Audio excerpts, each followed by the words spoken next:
Subscribe now and press the bell icon. Never miss an update.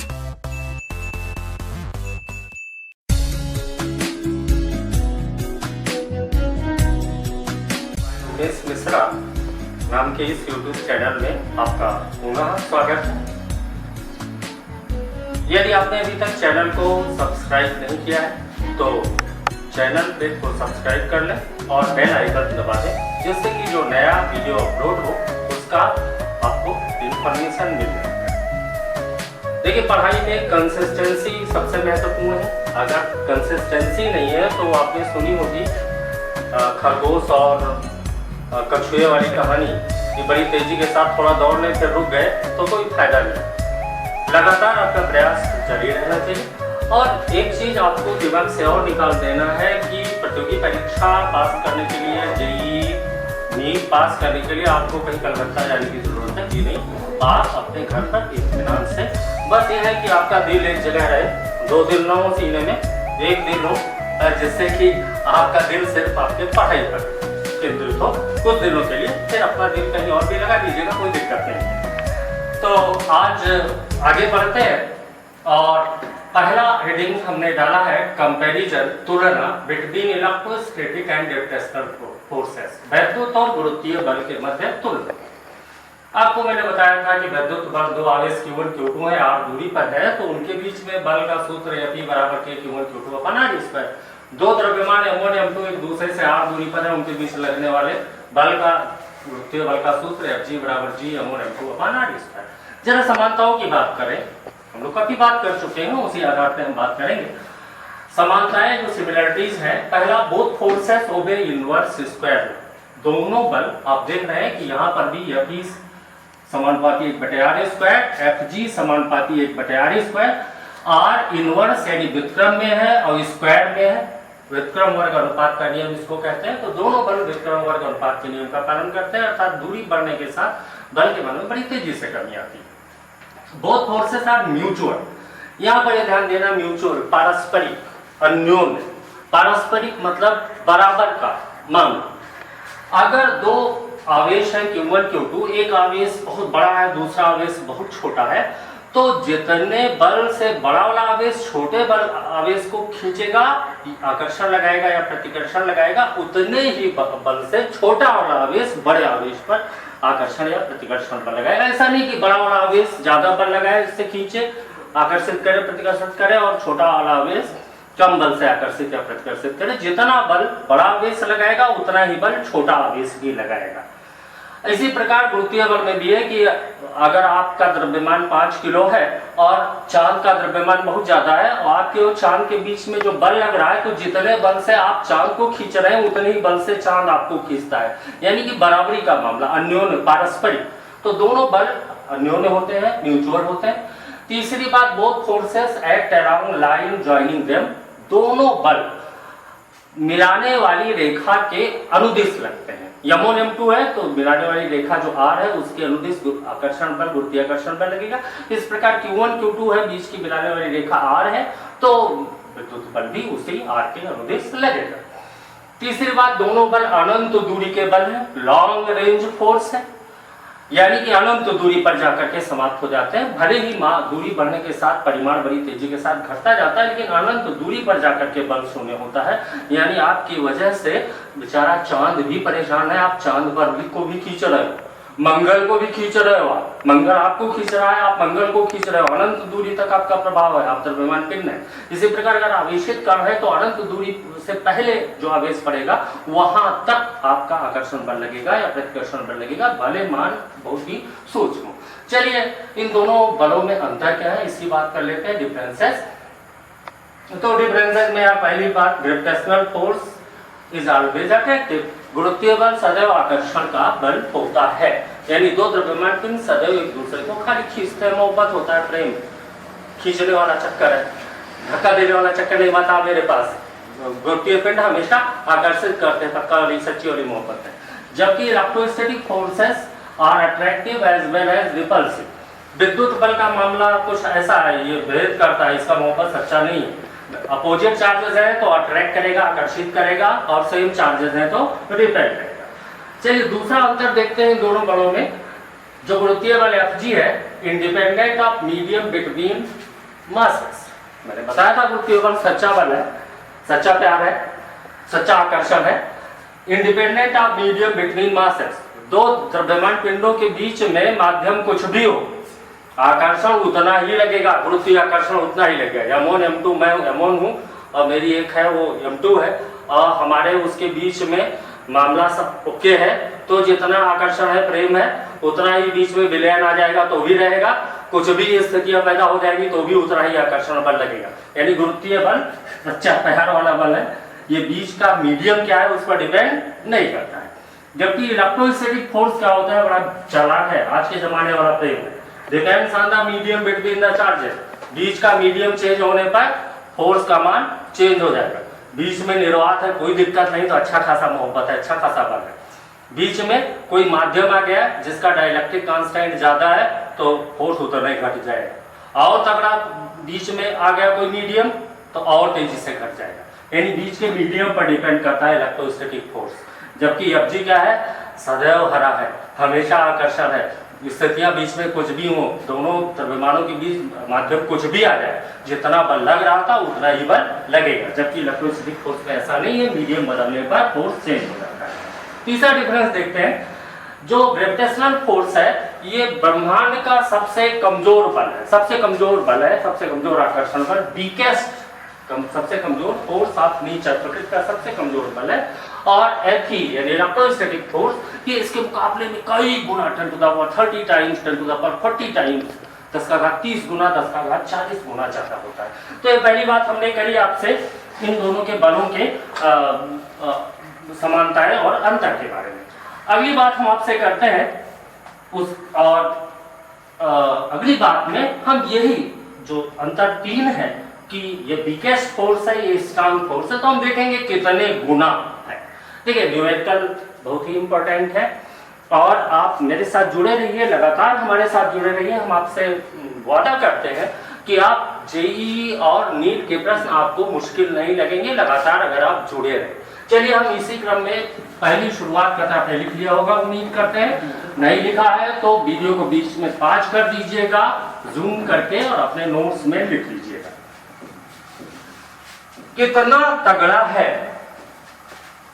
ये विद्युत बल गुरुत्वीय बल के मुकाबले। इसके लिए हम एक एग्जाम्पल लेने जा रहे हैं, और एग्जाम्पल लेने जा रहे हैं 2 इलेक्ट्रॉन्स का। इलेक्ट्रॉन के द्रव्यमान पिंड है, उनमें द्रव्यमान होता है, सबको पता है 9.1 × 10 का घात -31 kg द्रव्यमान होते हैं। आवेश -1.6 × 10 का घात -19 कूलम होता है। तो 2 इलेक्ट्रॉन द्रव्यमान पिंड भी हैं, तो उनके बीच में गुरुत्वीय आकर्षण बल भी लगेगा।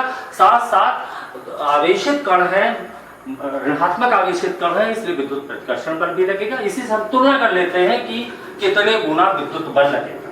तो एक क्वेश्चन लिखते हैं, find the ratio, find the ratio अनुपात निकालें between Fe and Fg। Fe यानी विद्युत बल, Fg गुरुत्वीय बल, फॉर 2 इलेक्ट्रॉन्स, फॉर 2 इलेक्ट्रॉन्स। चलिए इसको देखते हैं दोस्त। तो आपको पता है कि 2 इलेक्ट्रॉन है, तो Q1 और Q2 सेम है, और कितना है E -1.6 × 10 का घात -19 कूलम। दोनों के द्रव्यमान की बात करें तो दोनों इलेक्ट्रॉन है, मास सेम है, उसको मैंने यम कह दिया। आपको पता है कि इलेक्ट्रॉन का मास 9.1 × 10 का घात -31 kg। आपको पता है कि विद्युत बलों के लिए अगर निर्वात में रखे हैं, इसको रख दो, 2 इलेक्ट्रॉन्स केप्ट इन वैक्यूम। कहाँ दोनों आवेश रखे हैं?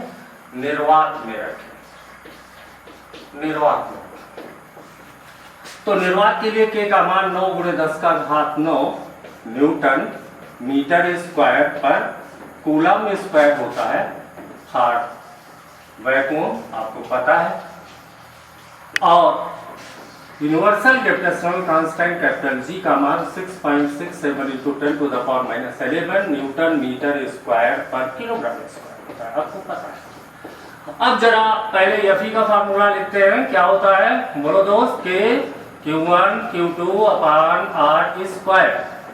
एफ का फार्मूला होता है capital G M1 M2 upon R square. यहाँ पर Q1 Q2 में मैंने माइनस क्यों नहीं लगाया, माइनस में फार्मूले में नहीं लगाऊंगा क्योंकि माइनस डायरेक्शन को बताता है।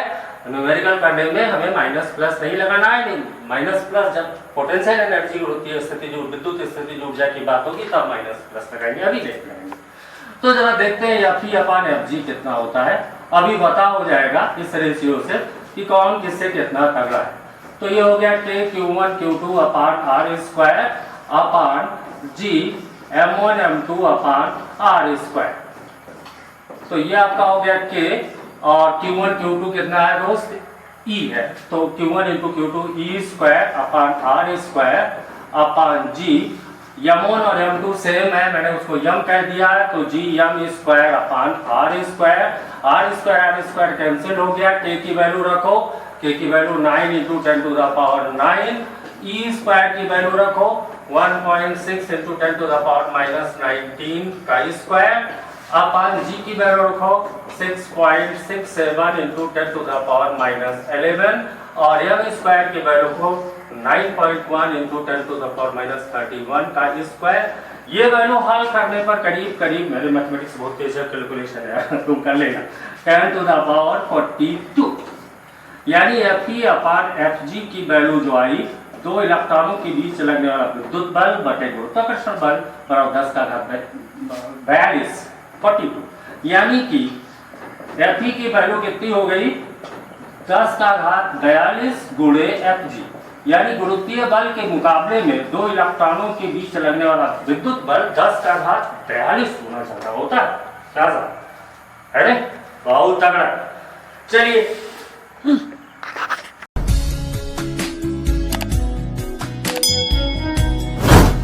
तो ये आपने देखा कि दो इलेक्ट्रॉन्स के बीच में लगने वाला ग्रेविटेशनल फोर्स के मुकाबले में दो इलेक्ट्रॉन्स के बीच में लगने वाला electrostatic force 10 to the power 42 times है।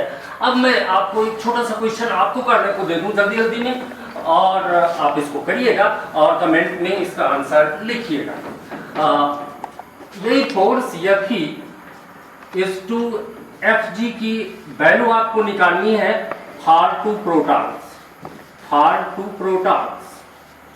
अब आपको मैं बता दूं, कुछ डेटा दे दूं, आपको पता है कि मास ऑफ प्रोटॉन जो होता है 1.672 into 10 to the power minus 27 kg होता है।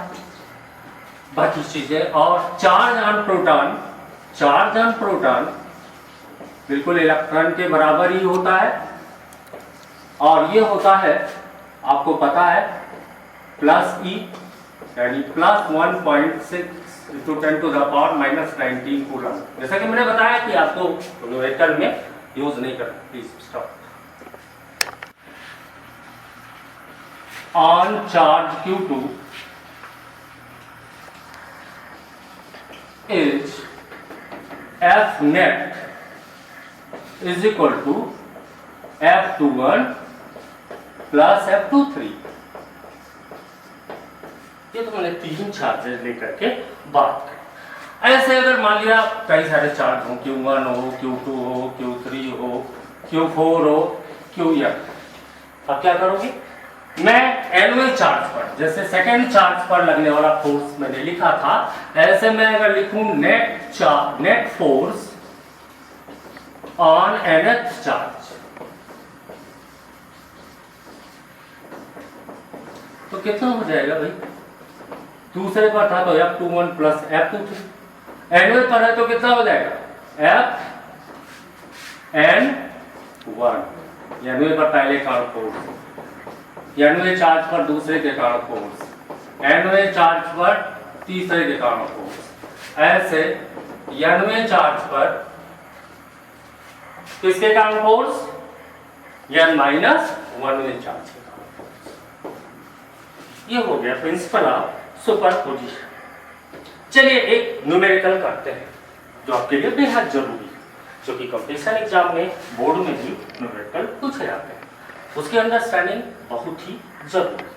पॉलीगन टाइप न्यूमेरिकल्स हम लेते हैं पहले कूलम्स लॉ पे, टीचर पढ़ा देते हैं, हम पढ़ लेते हैं, जहाँ न्यूमेरिकल लगाने की बात आती है पॉलीगन टाइप न्यूमेरिकल करते हैं। कूलम्स लॉ, पॉलीगन बहुभुज, कई भुजाएं, 2 भुजा, 3 भुजा, त्रिभुज, 4 भुजा, चतुर्भुज, कई भुजाएं पॉलीगन, 2 से अधिक भुजाएं वालों को पॉलीगन कहते हैं। Polygon type numerical, polygon Hindi में बहुभुज। चलिए पहले 3 भुजाओं वाला एक एग्जाम्पल लेते हैं। एक इक्विलैटरल ट्रायंगल लेते हैं। इक्विलैटरल ट्रायंगल समबाहु त्रिभुज बोलते हैं ना हिंदी में, इक्विलैटरल ट्रायंगल, इक्विलैटरल ट्रायंगल। मान लिया इसकी साइड्स ए, आपको पता है फिर इनके एंगल 60, 60, 60 होंगे, आपको पता है। नाम दे दिया इस साइड को ए, इस साइड को बी और इस साइड को सी। मान लिया तीनों साइड्स पर सेम चार्जेस हैं, प्लस क्यू और प्लस क्यू। मैं कह रहा हूं कि find net force on C, find net force on C. चलिए देखते हैं, very easy, very simple, superposition theorem लगाएंगे। अब सी पर जो चार्ज है प्लस क्यू, उस पर एक फोर्स लगाएगा बी पर जो चार्ज है, इसको क्या बोले, ये फोर्स सेम चार्जेस है, रिपेल करेगा। सेम चार्जेस क्या करेंगे, प्लस क्यू, इस प्लस क्यू को रिपेल करेगा, प्रतिकर्षित करेगा। ये फोर्स कितना, इसको नाम हम दे देते हैं force on C due to B. Okay, इसी पर सी पर जो चार्ज है उस पर ए वाला चार्ज प्लस क्यू भी रिपल्सन करेगा, तो रिपल्सन, प्रतिकर्षण ऐसे लगेगा। इस फोर्स को हमने नाम दे दिया force on C due to A. अब सी, ये एंगल 60 है तो ये एंगल कितना होगा, 60 डिग्री, 60 डिग्री। ओके सर, अब मेरे को बताओ कि एफ सी ए की वैल्यू कितनी होगी, Q1 plus Q, Q2 plus Q upon a square. F C B कितना होगा, यहां पर भी प्लस क्यू, तो वही के क्यू दोनों के बीच की distance A upon a square, यानी दोनों सेम है, दोनों सेम है, तो दोनों को मैंने कह दिया एफ। तो सिचुएशन क्या बनी, मैं इस सिचुएशन को बनाता हूं कि सी पर 2 फोर्सेस काम कर रहे हैं, एक फोर्स एफ और एक फोर्स ये एफ, और इनके बीच में एंगल कितना, 60 डिग्री। इनका जो नेट होगा वो इसी पर काम करेगा। तो आपको पता है law of parallelogram, law of parallelogram से यही होगा नेट फोर्स, पता है ना, 11th में पढ़े हो ना, क्या है formula, F net is equal to under root A square plus B square plus 2ab cos theta.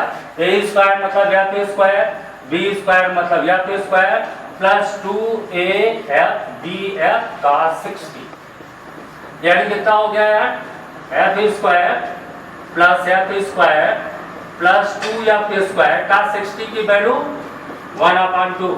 न मालूम भैया तो बड़ा खतरा है, प्लीज देख लीजिए कितना हो गया ये 3f स्क्वायर, इसको सॉल्व करोगे कितना हो जाएगा, f अंडर रूट 3, यानी नेट फोर्स कितना होगा, f अंडर रूट 3। अब फोर्स चूंकि वेक्टर क्वांटिटी है तो डायरेक्शन भी बताना पड़ेगा कि सी पर जो फोर्स लग रहा है वो किस डायरेक्शन में काम करेगा। तो चलिए भाई इसको देखते हैं कि किस डायरेक्शन में काम करेगा। तो इसको एंगल अल्फा मान लिया, तो आपको पता है फार्मूला कि tan alpha is equal to, बोलेगा tan alpha is equal to b cos theta upon a plus b sin theta. b sin theta क्या होता है, b sin theta upon a plus b cos theta, तो b sin theta upon A plus B cos theta. इसको आप solve करोगे तो आ जाएगा 1/√3। मेरे मैथमेटिक्स बहुत तेज है, तुम्हारी नहीं है, तुम जरूर इसको सॉल्व करना। ये हो गया 30 डिग्री, यानी अल्फा की वैल्यू 30, यानी ये फोर्स किधर कार्य करेगा, इस डायरेक्शन से 30 डिग्री एंगल पर नेट फोर्स काम करेगा। ये हुआ आपका आंसर। तो नोट कर लीजिएगा, और अगर अभी नहीं नोट कर पाए कोई दिक्कत नहीं है, आप पाज करके स्क्रीन को जूम करके लिख लीजिएगा आराम से। इस क्वेश्चन में मैं थोड़ा सा चेंज करता हूँ, क्योंकि कंपटीशन में बोर्ड में जो लगाएंगे क्वेश्चन है वही आएंगे, ऐसा तो कुछ जरूरी है नहीं, इसलिए हम हर टाइप के क्वेश्चन हम लोग करेंगे। मैं अब चेंज कर रहा हूं, यहां पर -2 कर दें, वही इक्विलैटरल ट्रायंगल है, समबाहु त्रिभुज है, इस साइड प्रत्येक भुजाएं ए तो 60 एंगल हो गया, और बी पर +q, सी पर +q और ए पर माइनस। मैं अब की बार में कह रहा हूं कि आप निकालो नेट फोर्स ऑन ए। इसको चलो करते हैं दोस्तों। तो ए पर चलो देखो, एक फोर्स बी के कारण लगेगा, और ये फोर्स कैसा होगा बताइए मुझे, कैसा फोर्स होगा, अट्रैक्टिव फोर्स होगा। इस फोर्स को क्या नाम दें, FAB। ऐसे ए पर सी भी अट्रैक्टिव फोर्स लगाएगा, इस फोर्स को क्या नाम दें, FAC।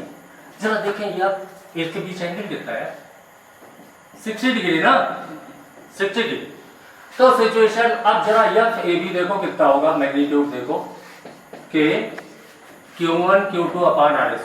तो Q1 भी Q है, मैं चिन्ह तो लेंगे नहीं, Q2 भी Q है, तो Q² हो गया अपॉन A², ठीक तो होगा। ऐसे AC की वैल्यू अगर आप निकालोगे तो कितना आ गया दोस्त कि Q1 यानी Q, Q2 भी Q, तो Q² हो गया अपॉन A², यानी दोनों सेम है, और इसको हमने F किया। अब सिचुएशन क्या बनी देखो, ये पॉइंट ए है, एक F इधर वर्क कर रहा है, एक F इधर वर्क कर रहा है, दोनों के बीच एंगल कितना है, 60 डिग्री। सेम वेक्टर का जो रिजल्टेंट होता है, अभी आपने देखा था, बीचों बीच से गुजरता है, तो F नेट इधर से गुजरेगा, बिल्कुल से पैटर्न पर आप करेंगे। ये मैं आपके लिए छोड़ता हूँ, करंट में रिजल्ट बताइए मुझे। चलिए अब पॉलीगन की बात कर रहे हैं, तो 3 भुजाओं के बजाय 4 भुजाओं वाला क्वेश्चन ले लेते हैं।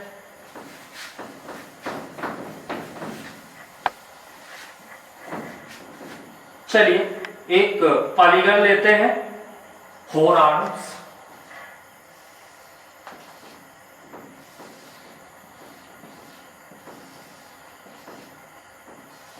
ईच साइड से बात करते हैं, नाम दे देते हैं A B C D, B C D, चारों पर +q +q +q है, +q +q +q and +q। अब मैं बात करने जा रहा हूं कि आपको बताना है नेट फोर्स ऑन सी कितना लगेगा, बात करनी है। बताइए सर, थोड़ा चेंज कर ले तो अच्छा हो जाए क्वेश्चन, या -2 कर, या -2 बताइए सी पर नेट फोर्स कितना हो, तो सी पर एक फोर्स कौन सा लगेगा, एक फोर्स लगेगा ये वाला अट्रैक्टिव फोर्स, क्या नाम दें, FCD, सी पर D, एक फोर्स ये लगेगा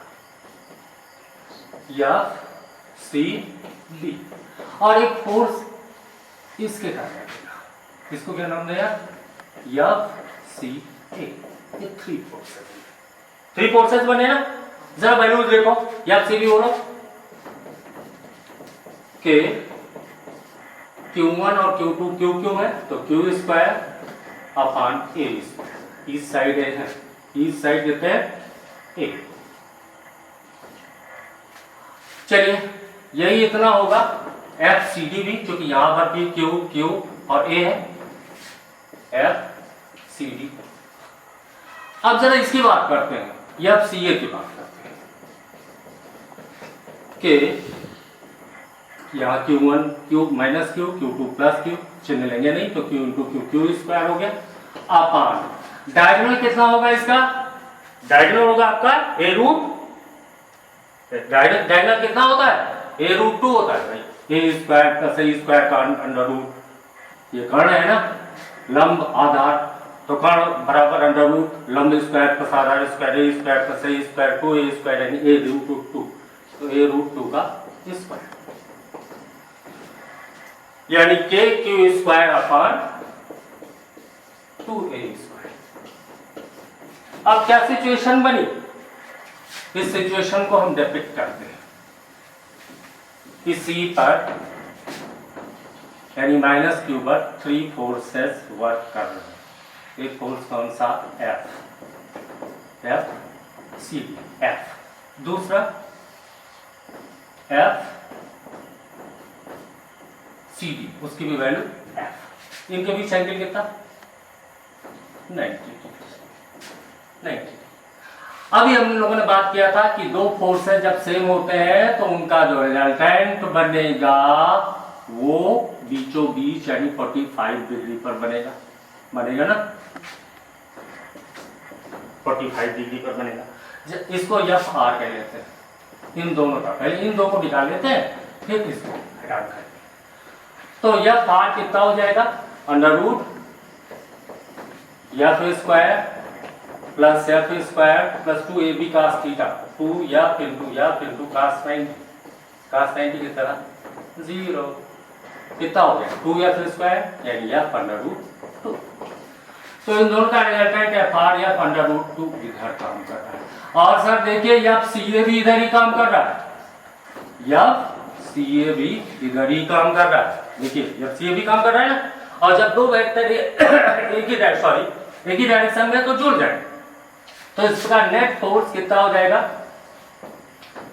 F R plus F C, F R कितना एफ रूट 2 और एफ सी ए कितना, ये वैल्यू लिखिए के Q square upon 2a square. F की वैल्यू रख दो, एफ की वैल्यू कितनी, के क्यू स्क्वायर अपॉन ए स्क्वायर, तो के क्यू स्क्वायर अपॉन ए स्क्वायर अंडर रूट 2 प्लस के Q square upon 2a square. कुछ कॉमन बनेगा, के क्यू स्क्वायर अपॉन कितना कॉमन ले, के क्यू स्क्वायर अपॉन ए स्क्वायर अगर कॉमन ले लेंगे तो अंडर रूट 2 प्लस 1 अपॉन 2। ये बोथ किस डायरेक्शन में लग रहा, along A, along A। Answer. तो फ्रेंड्स आज का लेक्चर इतना ही, चूंकि वाईफाई हार्ट स्पॉट है नहीं इसलिए लंबे लेक्चर हम अपलोड नहीं कर सकते। अगर आपको लेक्चर समझ में आया है तो प्लीज सब्सक्राइब कीजिए, अपने फ्रेंड से सब्सक्राइब कीजिए, पूरी वीडियो वॉच कीजिए आप और मेरे साथ रहिए। मैं आपसे प्रॉमिस करता हूं कि आपको कंपटीशन के लेवल पर 10+2 की तैयारी मैं करवा दूंगा। Please like and subscribe. Thank you.